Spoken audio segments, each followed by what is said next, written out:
2 நாளாகமத்தின் புஸ்தகம் 15ஆம் அதிகாரம் 2வது வசனம்.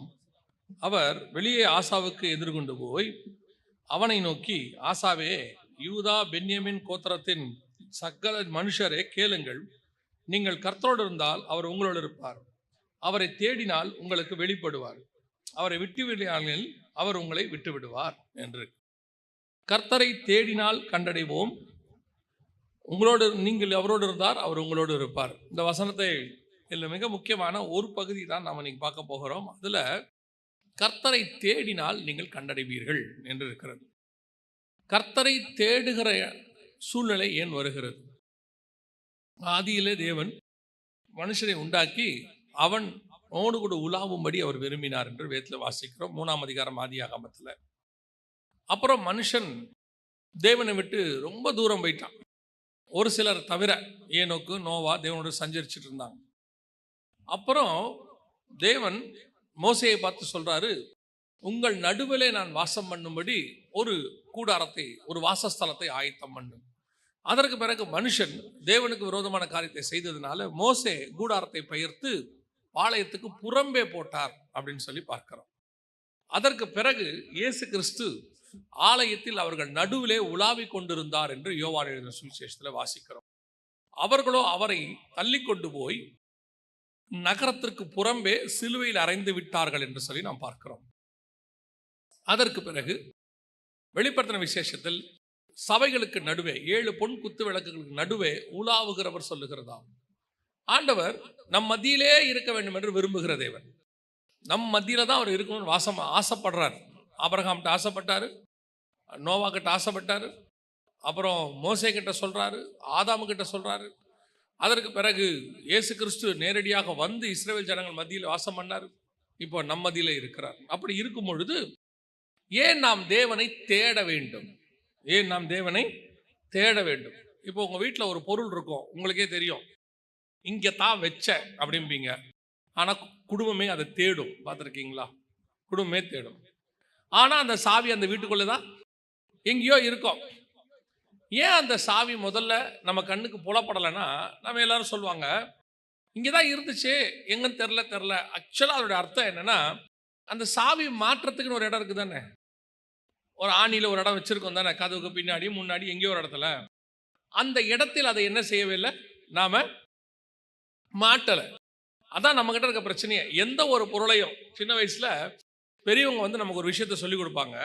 என்ன சொல்லிக் கொடுப்பாங்க அப்படின்னு கேட்டா, எடுத்த பொருளை எடுத்த இடத்துல என்ன செய்யுங்க, வைக்கணும் பாங்க. வசனம் சொல்லுது, கர்த்தரை கண்டடையத்தக்க சமயத்தில் தேடுங்கள் என்று வசனம் சொல்லுது. இங்க நீங்கள் அவரை தேடினால் உங்களுக்கு வெளிப்படுவார். அப்படின்னா என்ன அர்த்தம்? அவர் இருக்கிறார், நம்ம கூட தான் இருக்கிறாரு. ஆனால் தேட வேண்டிய நிலையில் அவர் இருக்கிறார். இதான் இன்னைக்கு சபைக்கு நடுவில் உலாவிக்கிட்டு தான் இருக்கிறாராமா. ஆனால் வசனம் சொல்லுது, நீங்கள் தேடினால் அவரை கண்டடைவீர்கள். இன்னைக்கு சபை அவரை கண்டடைகிறதா, வெளிப்படுகிறாரா, சபைக்கு அவர் தெரிகிறாரா அப்படின்னு கேட்டால் நாம் தேடுறதுல தான் இருக்குது பிரச்சனை. அதான் சொன்னேன், வச்ச இடத்துல நீங்கள் தேடாமல் எங்கே தேடலாம் அது என்ன செய்யாது, கிடைக்காது. நீங்களே தான் ஒரு இடத்துல வச்சுருப்பீங்க, அர்ஜென்ட்டுக்கு கொண்டு போய் அந்த சாவியை கிச்சனில் வச்சுட்டு அங்கேயே சமைச்சிருப்பீங்க. அப்புறம் மறந்துடுவீங்க. அப்புறமாக ஒரு 2-3 மணி நேரம் கழிச்சு சாவி வைக்கிற இடத்துல போய் தேடுவீங்க. இங்கே தானே இருக்கணும், காணோம். பெட்ரூமில் பார்த்தோம், அங்கே பார்த்தோம், இங்கே பார்த்தோம். ஆனால் அது இருக்குது எங்கே இருக்குது? கிச்சனில் இருக்குது. அதோட அர்த்தம் என்ன அப்படின்னு கேட்டால், நாம் எங்கே அவரை வச்சிருக்கோமோ, எங்கே தொலைச்சோமோ அங்கே தான் என்ன செய்யணும், தேடணும். இன்னைக்கு சபை தேவனை அப்படி தேடுகிற இடத்துல இருக்கிறதா? சபை தேவனை தேடுகிறதா? அதான் முக்கியம். இன்னைக்கு தேடுறவங்க ஒரு குரூப் இருக்காங்க, தேடாதவங்க ஒரு குரூப் இருக்கிறாங்க. சிலர்லாம் தேவனை தேடுறதே கிடையாது. அவங்க சபைக்கு வந்து போகிறது என்னமோ, அவங்க வாட்டுன்னு வர்றது. அவங்களுக்கு தேவன் இருக்கிறாரா இல்லையா அதை பற்றிலாம் கவலை கிடையாது. ஆனால் அவங்க சபை முறைமையை சரியாக நிறைவேற்றிடுவாங்க. கேட்டு பாருங்க, நான் ஞாயிற்றுக்கிழமை ஆராதனைக்கு கரெக்டாக போயிட்டேன், நான் தசமாங்காணிக்கெல்லாம் கொடுத்துட்டேன், சந்தா கட்டிட்டேன், ஒரு நாள் கூட மிஸ் பண்ண மாட்டேன், ரைட்டு. ஆனால் தேவன் உங்களுக்கு அங்கே தென்பட்டாரா? தேவனை பார்த்தீங்களா? தேவனோட கூட என்கவுண்டர் இருப்பாங்க. தேவனோடு கூட ஏதாவது உங்களுக்கு ஒரு தொடர்பு இருந்துச்சா? உங்களை சந்திச்சாரா? அப்படின்னா இருக்காது. அப்புறம் எதுக்கு சர்ச், சபை அப்புறம் எதற்கு இருக்கு? நாம் தேவனை தேடாம என்ன ஒரு ஆவிக்குரிய வாழ்க்கை? நம்ம வாழ்க்கையில ஒரு தடவை கூட தேவனை தேடலை, அதாவது தேவனை பார்க்கல, அவர் சத்தத்தை கேட்கல, ஒண்ணுமே இல்லை. ஆனா ஒரு சாட்டிஸ்ஃபேக்ஷன், ஆ ஆமாங்க, நாங்கெல்லாம் கிறிஸ்தவர்கள் தான். ஆனால் அது ஒரு ஃபெயிலியர் வாழ்க்கை இல்லையா? ஆண்டவர் தேவனோட ஜீவனுள்ள தேவன்னு சொல்றோம். நம்ம தேவன் ஜீவனோட இருக்கிறாருங்கிறோம். அப்போ இந்த உயிருள்ள ஆண்டவரோட லைஃப் லாங் பேசலன்னா என்ன அர்த்தம்? அவரை பார்க்கல, பேசல, எதுவுமே இல்ல. ஆனா அவரு எங்க வீட்ல உயிரோட தான் இருக்கிறாரு. அது எப்படி இருக்கும்? யோசிச்சு பாருங்க. உங்க வீட்ல ஒரு பெரியவர் இருக்கிறாரு. அவர் உயிரோட தான் இருக்கிறாரு. அவர் சத்தம் கேட்கும். அவர் பேசுவாரு, சாப்பிடுவாரு. ஆனா நான் அவர்கிட்ட பேசினதில்ல, பார்த்ததில்ல. அப்படின்னா மிஸ்டேக் யாருகிட்ட இருக்கு? அப்படின்னு கவனிச்சு பாருங்க. அதான் வசனம் சொல்லுது, தேவனை தேடினால் நீங்கள் கண்டடைவீர்கள். நீங்கள் தேடினால் அவர் வெளிப்படுவார். அப்ப நம்ம தேடுறோமா? இல்லைங்க, நாங்க தேடுறோம். ஆனாலும் வெளிப்படல. ஒரு சிலர்லாம் ஜெபம் பண்ணிட்டே இருப்பாங்க. எங்க ஊழியக்காரங்க எங்களுக்கு சொன்னாங்க, அந்த காலத்துல பரிசுத்த ஆவியின் அபிஷேகத்தை பெற்றுக்கொள்றதுக்கு 10 வருஷம் 15 வருஷம் வெயிட் பண்ணாங்களாம். காத்திருந்து பெற்றுக்கொண்டாங்களாம். அவங்க சொல்லியிருக்கிறாங்க. ஆனா இப்போ அப்படி இல்லை. நாம கேட்டவொன்னு ஆவியானவர் என்ன செய்யறாரு? நிரப்புறார். மாம்சமான யாவர் மேலும் ஆவியை ஊத்துவேன்றார், ஊற்றுறாரு. இன்னைக்கெல்லாம் உடனே உடனே பரிசுத்த அபிஷேகத்தை பெற்றுக்கொள்றாங்க. ஆனா எங்க பரிசுத்தவான்கள் எங்களுக்கு சொல்லி கொடுத்தது என்னன்னு கேட்டீங்கன்னா, அந்த அந்த காலத்துல நாங்க ரொம்ப நாள் காத்திருந்து பெற்றுக்கொள்ளணும் அப்படின்றாங்க. அப்போ தேவனை தேடுகிற ஒரு குரூப் இருக்கு, தேடாத ஒரு குரூப் இருக்கு. இந்த தேடுகிற குரூப்புக்கு ஏன் அவர் வெளிப்படல? நான் தேடுறவங்களை பத்தி மட்டும் பேசுறேன். தேவனை தேடுகிறவர்களில் இன்னும் தேவன் வெளிப்படவில்லை. பார்க்கலன்றாங்க, சத்தத்தை கேட்கலன்றாங்க. ஒரு தடவை கூட ஆண்டவர் என்கிட்ட பேசலைங்க, நானும் எவ்வளோ நாள் ஜெபம் பண்றேன் அப்படிங்கிறாங்க. அப்படியானால் தேடுகிற நம்ம கிட்ட தான் ஏதோ பிரச்சனை இருக்குது. அவர் இங்கே தான் இருக்கிறார், நம்ம கூடவே தான் இருக்கிறார். நம்ம கிட்ட தான் ஏதோ ஒரு பிரச்சனை இருக்கு. அப்போ இந்த வசனத்தை வாசிக்கும் பொழுது கர்த்தர் எனக்கு ஒரு காரியத்தை உணர்த்தினது என்னன்னா, நீ தேவனை தேடுற, எதுக்கு தேடுற? அதான் முக்கியம். எதுக்கு தேவனை தேடுற? அப்பதான் அவருக்கு தெரியறதும் தெரியாததும் இருக்குது. நீங்க தேவனை தேடுறது உண்மை, எதுக்காக தேடுகிறீர்கள் தான் ரொம்ப முக்கியம். வாசிங்க, மார்க் எழுதின சுவிசேஷம் 1ஆம் அதிகாரம் 36 வாசிங்கள் பார்ப்போம். 36, 37 வாசிங்கள். அவரை பின்தொடர்ந்து போய் அவரை கண்டபோது எல்லோரும் உம்மை தேடுகிறார்கள் என்று சொன்னார்கள். இப்போ இயேசு கிட்ட வந்து இவங்க எல்லாரும் சொல்ற வார்த்தை என்ன? எல்லாரும் உங்களை தேடுறாங்க ஆண்டவரே. பா, எவ்வளவு ஒரு நல்ல ஒரு வார்த்தை பாருங்களேன். தேவன் வந்து எதுக்கு பூமிக்கு வந்தார்னா, எல்லாரும் அவரை தேடணும் தான் அவர் வந்தார். இந்த ஜனங்களை துதிப்பதற்கென்று ஏற்படுத்தின இவர்கள் என் துதியை சொல்லி வருவார்கள். தேவனுடைய திட்டமே எல்லாரும் அவரை தேடணுங்கிறது தான். இப்போ சீமோனும் மற்ற சீஷர்களும் வந்து கரெக்டா சொல்லிட்டாங்க, எல்லா ஜனங்களும் உங்களை என்ன செய்யறாங்க? தேடுகிறார்கள் என்று சொல்லுகிறார்கள். இந்த ஒரு காரியம் வந்த உடனே இதே இஸ்ரவேல் ஜனங்கள் தான் ஒரு காலத்துல தேவனை தேடவில்லை. தேவன் பேச வேண்டாம் என்று சொன்னார்கள், தேவனை தூரப்படுத்தினாங்க. இப்போ அதே இஸ்ரவேல் ஜனங்களுடைய சந்ததி தான் சொல்லுது, ஜனங்கள் வந்து உங்களை என்ன செய்யறாங்க? தேடுறாங்க. ஆனா இயேசு என்ன பதில் சொன்னார் பாருங்களேன். அடுத்த வசனம். அவர்களை அவர் நோக்கி, அடுத்த ஊர்களிலும் நான் பிரசங்கம் பண்ண வேண்டுமாதலால் அவ்விடங்களுக்கு போவோம், வாருங்கள். இதற்காகவே புறப்பட்டு வந்தேன் என்று சொல்லி. தேடுகிற ஜனங்கள் மத்தியில ஜனங்கள் தேடும் போது கர்த்தர் சொல்றாரு, இப்ப அவங்கள பார்க்க வேண்டாம், நம்ம எங்க போயிடலாம்? வேற ஊருக்கு போயிடலாம். நான் அந்த தேடுகிற ஜனங்கள் மத்தியிலிருந்து இதற்காகவே புறப்பட்டு வந்துட்டேன். அங்கிருந்து நான் வந்துட்டேன். ஏன் வந்துட்டேன் தெரியுமா? இப்போ இல்ல, அவங்கள இப்ப பார்க்க வேண்டாம், நாம வேற ஊருக்கு போலாம் வாங்க அப்படின்றாரு. இது என்ன தேவனுடைய மனநிலை? தேவனுடைய திட்டம் என்ன? ஜனங்கள் தேடுகிறார்கள், எல்லாரும் உம்மை தேடுகிறார்கள். பெரிய கூட்டம், காலையில சூரியன் உதிக்கையிலே வந்துட்டாங்களா எல்லாருமே, ஏர்லி மார்னிங். அப்படி வருகிற ஜனங்கள், தேடுகிற ஜனங்கள் வந்தோடனே கேட்கறான், இயேசு எங்க? இயேசு எங்க? அவ்வளோ ஆவலா வந்திருக்கிறான். ஆனா இயேசு சொல்றாரு, அவங்க தேடுவாங்கன்னு எனக்கு தெரியுது, அங்கிருந்து நான் அதுக்கு தான் இருட்டோடயே புறப்பட்டு வந்துட்டேன், நான் மற்ற ஊருக்கு பிரசங்கம் பண்ண போகணும் அப்படிங்கிறார். அப்ப இந்த தேடுகிற ஜனங்களுக்கு ஏன் அவர் வெளிப்படவில்லை? அதை தான் நீங்க பார்க்கணும். இந்த தேடுகிற ஜனங்களுக்கு அவர் என்ன செய்யல? வெளிப்படல. அவங்க தேடிட்டு இருக்காங்க ஊருக்குள்ள, இவர் வனாந்தரத்தில் இருக்கிறார். ஆனால் அவர்களுக்கு இவர் தன்னை வெளிப்படுத்தவில்லை. இவர் பாட்டு புறப்பட்டு போயிட்டே இருக்கிறார். என்ன காரணம் அப்படின்னு கேட்டா, அந்த ஜனங்கள் ஏன் தேடினார்கள்? அதான் கேள்வி. அந்த ஜனங்கள் ஏன் தேடினார்கள் அப்படின்னு சொன்னா 34வது வசனத்தை வாசி. பலவிதமான வியாதிகளினால் உபத்திரவப்பட்டிருந்த அநேகரை அவர் சுஸ்தமாக்கி அநேகம் பிசாசுகளையும் துரத்திவிட்டார். அந்த பிசாசுகள் தம்மை அறிந்திருந்தபடியால் அவைகள் பேசுகிறதற்கு அவர் இடங்கொடுக்கவில்லை. வியாதி, பிசாசு எல்லாத்தையும் என்ன பண்ணிட்டாரு? சுகமாகிட்டார். முந்தின நாள் ராத்திரி வரைக்கும் இருட்டு, அதாவது சாயங்காலமாகி சூரியன் அஸ்தமிக்கிற வரைக்கும் இருக்கு அந்த இடத்துல வசனத்துல. இதே காரியங்கள் வந்து அந்த இடத்துல சொல்லப்பட்டிருக்கு, சூரியன் அஸ்தமிக்கிற வரைக்கும். அவ்வளோ தூரம் அற்புத அடையாளத்தெல்லாம் செஞ்சிட்டாரு. இப்ப ஜனங்கள் அதிகாலையில் மீண்டும் அவரை எதுக்கு தேடுறாங்கன்னா, அற்புத அடையாளங்களுக்காக தேடுகிறார்கள். எதுக்கு தேடுறாங்க? திருப்பியும் பிசாசு விரட்டப்பட்டவங்க அல்லது விரட்டப்பட வேண்டியவங்க, சுகமாக வேண்டியவங்க, இவ்வளோ பேரோ அவரை தேடி காலையிலே வந்துட்டாங்க. நைட்டோட நைட்டா செய்தி பரவிருச்சு, எல்லா பிசாசும் ஓடிடுச்சு, வியாதியஸ்தர்கள் எல்லாம் சுகமாகறாங்க அப்படிங்கிற நியூஸ் எல்லா பக்கமும் பரவிடுச்சு. பரவின உடனே இயேசு காலையில இயேசு கிட்ட போனா இதெல்லாம் நடக்கும்னு சொல்லி திரளான கூட்டம் அங்கே வந்துருச்சு. ஆனால் இயேசுவோ அவர்கள் மத்தியிலிருந்து புறப்பட்டு போய்விட்டார். இல்ல அங்கிருந்து கிளம்பிட்டார். போயிட்டு சொல்றாரு, நீங்க வாங்க நம்ம வேற ஊருக்கு போலாம் அப்படிங்கிறார். இல்ல ஆண்டவரே, எல்லாரும் போய் தேடுகிறார்கள். அப்படின்னா என்ன அர்த்தம்? இவங்க தேடுறவங்க எல்லாரும் அற்புதத்துக்காக, விடுதலைக்காக, சுகத்துக்காக தேடுகிறார்கள். அப்போ இப்படி தேடுகிறவர்களுக்கு இயேசு வெளிப்பட மாட்டாரா? இயேசு அவர்களை பார்க்க மாட்டாரான்னா, அவர்களுக்கு தேவை இப்பொழுது சுகமும் விடுதலையும் தான். அந்த சுகமும் விடுதலையும் கொடுப்பதற்கு இனி இயேசு தேவையில்லை. இயேசுவை விசுவாசிக்கிறவர்கள் போதும். அவர்களுக்கு இயேசுவை விசுவாசிக்கிறவங்க போதும். இங்க பேதுருவின் மாமியை சுகமாக்கி விட்டுருக்கிறார். அங்க அநேகர் அவர் விசுவாசித்தார்கள். விசுவாசிக்கிறவர்களால் நடக்கிற அடையாளங்களாவன வியாதியஸ்தன் மேல் கரங்களை வைப்பார்கள். இன்னைக்கும் இதுதான் நடக்குது. நீங்கள் தேவனை ஏன் தேடுகிறீர்கள்? உங்க தேடுகிற நோக்கம் என்ன? அந்த நோக்கத்தின் அடிப்படையில் தான் கர்த்தர் வெளிப்படுகிறார். நாம இன்னைக்கு அற்புதத்துக்கு தேடுறோம், விடுதலைக்கு தேடுறோம், அது கிடைக்கும், அதுல மாற்று கருத்தே இல்லை, அது கிடைக்கும், டெலிவரன்ஸ் கிடைக்கும், ஹீலிங் கிடைக்கும். பட் காட் கிடைப்பாரா? தேவன் கிடைப்பாரானா இது கிடைக்கும், காட் கிடைக்க மாட்டார். ஏன்? உனக்கு தேவையான ஹீலிங்கும், உனக்கு தேவையான டெலிவரன்ஸும், உனக்கு தேவையான பிளஸ்ஸிங்கும் கர்த்தர் மனுஷனை வைத்து உனக்கு கொடுக்க முடியும், தம்முடைய ஊழியக்காரர்களை வைத்து கொடுக்க முடியும். ஏன்? இன்னும் ஒரு படி மேல போனா, நீங்கள் விசுவாசித்தால் தேவனுடைய மகிமையை காண்பீர்கள். உங்களாலேயே அந்த நாமத்தை வைத்து பெற்றுக்கொள்ள முடியும். அந்த இயேசு கிறிஸ்து நாமத்தை வச்சு உங்களாலே முடியும். ஆனால் அவரை கண்டடைவதற்கு இது அல்ல, வெளிப்படுவதற்கு இது காரணம் அல்ல. யாருக்கு அவர் வெளிப்படவில்லை?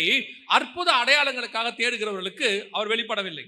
ஆனால் இன்னைக்கு உலகம் பெரும்பான்மையானது எதை முன்னிலைப்படுத்துகிறது? சபை, குறிப்பாக சபை எதை முன்னிலைப்படுத்துகிறது? அற்புதங்களையும் அடையாளங்களையும் தான் முன்னிலைப்படுத்துகிறது. இதான் இயேசுவை தேடுறதுக்கான நோக்கம். இயேசுவை நீங்கள் அற்புதத்துக்கு தேடுவது நான் குறை என்று சொல்லவில்லை, அது நடக்கும். சர்ச்சுக்கு வந்தா அற்புத அடையாளம் நடக்கும். ஒரு எவாஞ்சலிஸ்ட் மீட்டிங்க்கு நீங்க போறீங்க, அவர் ஜெபம் பண்றாரு, நடக்கும், மாற்று கருத்தே கிடையாது. இன்னும் இயேசு சுகம் கொடுக்கிறார். ஆனால் உங்களுடைய நோக்கம் அற்புத அடையாளங்களை பெறுவதா, தேவனை பார்ப்பதா? இதான் கேள்வி. நான் சொல்றது உங்களுக்கு புரியும் நினைக்கிறேன். நீங்கள் ஏன் இயேசுவை தேடுகிறீர்கள்? அவர் வெளிப்பட வேண்டும், அவரிடத்திலிருந்து நீங்கள் அவரை பார்க்க வேண்டும், அந்த நோக்கமா?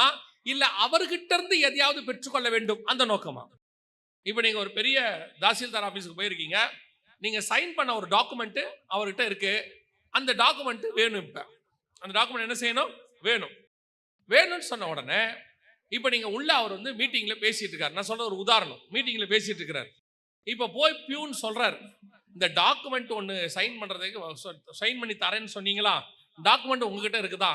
இப்போ அவங்க வெளியே வந்திருக்கிறாங்கன்னு அந்த ஆஃபீஸர் உள்ள இருக்க என்ன பண்ணுவாரு, டக்குன்னு அந்த டாக்குமெண்ட் எடுத்து சைன் பண்ணி கையில் கொடுத்து, இதை அவங்ககிட்ட என்ன செஞ்சிருங்க, கொடுத்துருங்க. இப்போ நான் மீட்டிங்ல பிஸியா இருக்கிறேன், இப்போ பார்க்க முடியாது, அப்புறம் பார்க்குறேன்னு சொல்லுங்க. இப்போ டாக்குமெண்ட் வெளியே வந்துச்சு, டாக்குமெண்ட்டை வாங்கியாச்சு. இப்போ உங்க வேலை நிறைவேறிடுச்சா இல்லையா? முடிஞ்சிச்சு தானே? இப்போ நீங்க தாசில்தாரை பார்க்க வேண்டியது அவசியமா?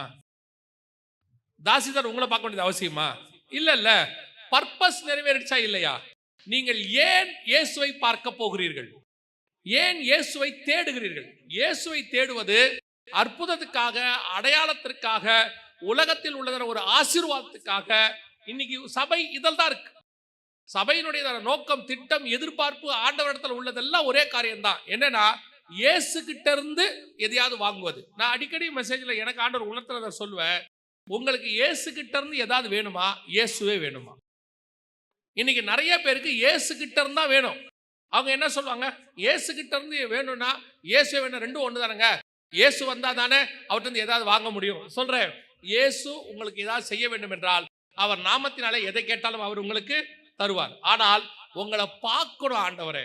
மோசேக்கு இல்லாத ஆசீர்வாதமா? அவர் பார்வோன் குமாரத்தின் மகனாக இருந்தவர். அது மட்டும் இல்லாம எல்லா ஆசீர்வாதத்தையும் அனுபவிச்சவர். அவர் அரண்மனைக்குள்ள இருந்தவர். அப்படி இருந்ததான ஒரு மனுஷன். மோசே அந்த முச்செடியிலேயே மகிமையை பார்த்துட்டார். அதுக்கப்புறம் 15ஆம் அதிகாரத்துல எல்லாம் மலைக்கு மேல மகிமையை பார்க்கிறார். ஆனால் 32, 33 அதிகாரங்கள்ல திருப்பி ஆண்டவர்கிட்ட சொல்றாரு, நான் உம்முடைய மகிமையை பார்க்க வேண்டும். இன்னும் ஏப்பா இவ்வளோ மன்னா வருது, அதெல்லாம் இருக்கட்டும் ஆண்டவரே, நான் மன்னாக்காக உங்களை தேடலப்பா. இல்லப்பா 10 வாதையை நீ பார்த்துட்டியே, இதை விட என்ன பார்க்க போற? அது உங்க மூலியமா நடந்த வாதை. எனக்கு தேவை உங்க மூலியமா நடக்கிற வாதை அல்ல, நீங்கள் வேணும். உங்களை நான் பார்க்கணும். உங்கள் கையின் கிரியை நான் பார்த்திருக்கிறேன், உங்களை பார்த்திருக்க வேண்டும். அதான் மோசேயுடைய வாஞ்சை. இன்னைக்கு நம்முடைய வாஞ்சை எதுவா இருக்குது? இயேசு கிட்ட இருந்து தேடுவதா அல்லது இயேசுவையே தேடுவதா? யார் கண்டடைகிறார்கள்? இப்படி அற்புத அடையாளங்கள் தேடுகிறவர்களுக்கு இயேசு சொன்ன வார்த்தை, வாங்க நம்ம வேற ஊருக்கு போலாம். அப்ப இவங்களுக்கு அற்புத அடையாளம் அதெல்லாம் அங்க நடக்கும். அந்த பேதுரு மாமி ஜோம் பண்ணாலே நடந்துரும். ஏன்? அங்க இருக்கிற ஒருத்தன் நேத்து இயேசு செஞ்சாருங்க, அவர் என்ன சொன்னாரு? அவரு என் நாமத்துல சுகமாக்கணும்னு சொன்னாரு, நான் வேணா ஜோம் பண்ணி பார்க்கட்டா? இயேசு நாமத்துல நடந்துரும். இன்னைக்கு ஆண்டவருக்கு தேவை, ஆட்கள் தேவை. அந்த ஆட்களை வைத்து அதை செய்ய முடியும். உங்களை வைத்து அற்புத அடையாளங்களை ஆண்டவர் செய்ய முடியும். யார் வேணாலும் சொல்ல, நான் சொல்லுவேன், ஒரு சின்ன வாலிப பிள்ளை, ஒரு 15-10 வயசு மகளா இருக்கட்டுமே, அவனை கொண்டும் கர்த்தர் அற்புதங்களை செய்ய வல்லமை உள்ளவராக இருக்கிறார். அந்த சின்ன பிள்ளை அவங்க வீட்டுக்காக ஜெபம் பண்ணுச்சுன்னா கர்த்தர் அந்த ஜெபத்தை கேட்டுருவார். எத்தனையோ பேருக்கு நடந்திருக்குது. ஆனால் இப்போ நீங்கள் தேவனை தேடுறது எதற்காக?